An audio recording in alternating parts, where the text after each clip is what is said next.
Engine DJ 5.0 is out at last. However, so far it seems most fuss is all about the updated standalone stamps capabilities of the Rane System One, which is indeed our world's first and deserves its own respect, albeit something I still regard as second best option compared to using your probably more powerful laptop to simply prepare everything ahead.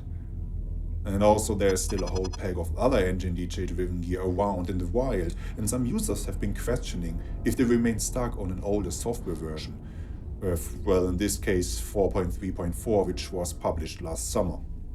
Now, since the music team has been cooking on some new exciting things at the same time, this 5.0 build took its time until release, but it's packed with a well-balanced set of features. Coming to all engine DJ hardware are sleek looking RGB waveforms, on-device star rating, UI and workflow enhancements, and countless of fixes and other improvements in the backend of the system. Well, there's nothing wrong with Engine's traditional tree-band waveforms, but with a simple toggle in the settings, you can switch them to the new RGB look. If your RGB mini waveforms are still missing, you simply mark all your affected tracks and then click on Get Missing Analysis Data. This process is very fast and is only required once. On your decks, you can then switch between tree-band and RGB waveforms on the fly. This is how it looks like in Performance View. And here again in the library. Notice how the vertical waveform space is also getting better utilized in RGB view mode. So you get a better differentiation between quiet and more louder parts in your music tracks. Giving your tracks star ratings was always possible in Engine Desktop at least, but being able to do this on the fly while performing is pretty convenient and was a pretty popular request as well.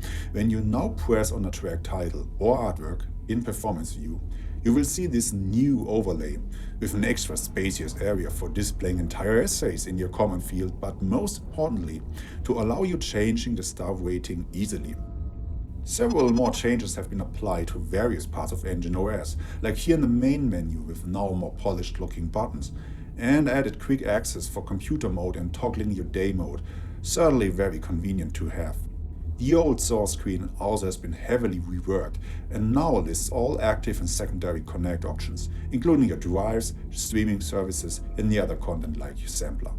As a nifty but clever little detail, there is now an animated icon representing the source where music is currently playing from, which can help you to prevent accidental ejects. If you're in Performance View and don't have your performance library visible, you can set your navigation dial to jump directly to your library rather than zooming in and out of your waveform. This is a pretty nifty option which can greatly benefit your speed and convenience during DJing. Various more UI changes apply to various pop-up messages like source eject or unit power off, which can also now be confirmed by using your navigation dial instead of the touchscreen. As with all major Engine DJ releases, the backend also underwent some large optimizations, most of them which you can't see, but you will certainly notice over time. Most importantly, album artwork handling gets noticeably improved by storing all cover art in a dedicated folder rather than within the database file itself, which enhanced performance and overall operation stability. Other improvements and fixes involve streaming services, track loading and queue handling, some effects like reverb, Bluetooth, and, well, overall loading times and stability. Last but not least, my fellow SoundSuite users who always felt a little bit annoyed that fader modes had been quite limiting, especially in all-in-one units. As you can see on the screenshots in SoundSuite Desktop, like several options are grayed out, except the up fader level only mode. Well, we are doing a big step into the right direction here. In the engine lighting settings, you will find a new setting entry where you can toggle between up fader only, which is the old setting, and blend mode, which finally allows you to use the crossfader together with your lights. In my recent video mix, you might have already noticed that my light transitions looked a little bit different than usual.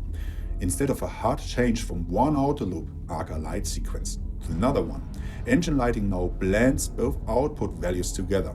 It doesn't always look perfect, but it's certainly more smooth, and I'm certain it will be polished further over time. It's quick and easy, no matter if you own a 9-year-old SC5000 or a state-of-the-art Rane System One Engine DJ 5.0 demonstrates once again how exemplary long-term hardware support can work. Update today and see you soon again.